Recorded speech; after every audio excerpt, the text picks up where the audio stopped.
محرم شریف آتا ہے تو بحث شروع ہو جاتی ہے، امام حسین کے نام کا لنگر پکانا چاہیے نہیں پکانا چاہیے، وہ شہید ہوئے تھے۔ تو کہتے ہیں ایک شخص آتا تھا مجلس میں، مولا حسین کی مجلس ہو رہی ہے، یہ صرف چائے پینے کے لیے مجلس میں آتا تھا۔ 1 کپ چائے کا پیا، 2 کپ چائے کے پیے، 3 کپ چائے کے پیے، 4 کپ چائے کے پیے، اور چائے پینے کے بعد چلا گیا۔ نہ مجلس میں روتا تھا، نہ ماتم کرتا تھا، نہ مولانا کو سنتا تھا، نہ جب صلوات بھیجی جاتی تھی کوئی توجہ ہوتی تھی، یہ بس آتا 3 کپ چائے کے پی اور نکل جاتا تھا۔ شیخ عبداللہ کہتے ہیں کہ یہ عادت مجھے اس کی بڑی بری لگتی تھی۔ کہتے ہیں ہم صدام کے آنے کے بعد ایران چلے گئے، 1.5 سال کے بعد میں نے اس مومن کو قم کی مجلس میں دیکھا، اور جب مجلس میں آیا تو وہاں بھی چائے چل رہی تھی اور اس نے پھر چائے کے کپ پینا شروع کر دی۔ میں نے کہا یہ عجیب مومن ہے کہ نہ مجلس صحیح سے سنتا ہے، نہ کوئی نعرہ مارتا ہے، نہ کوئی صلوات بھیجتا ہے، نہ کوئی ماتم کرتا ہے، چائے پہ چائے پی رہا ہے۔ کہہ رہا دل میں میرے اس مومن کے لیے خیال اچھا نہیں تھا کہ یہ کیسا مومن ہے۔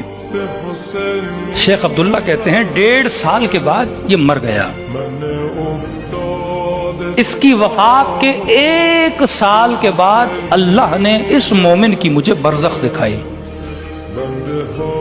ہر کسی کی برزخ نہیں دکھائی جاتی، کیونکہ اس مومن کا خیال میرے دل میں برا تھا، اور تاکہ میں لوگوں کو بتاؤں کسی مومن کے لیے ایسا نہ سوچا کرو۔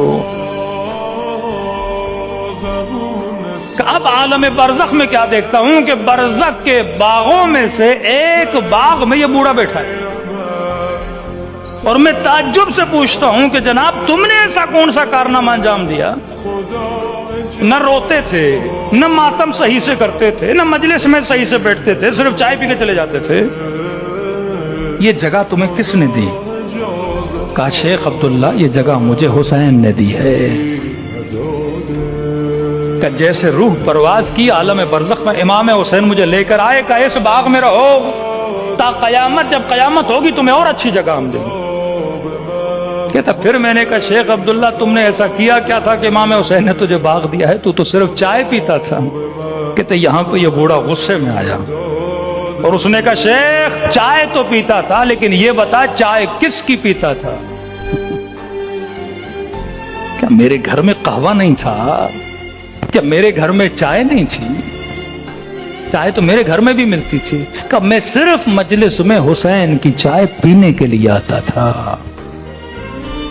جو اس نیت سے بھی مجلس امام حسین میں آئے کہ میں تھوڑا نیاز کھا کے آ جاؤں، فرماتے امام حسین اس کا بھی اجر ضائع نہیں کرتے۔ اب تصور کرو جو حسین کا ماتم کر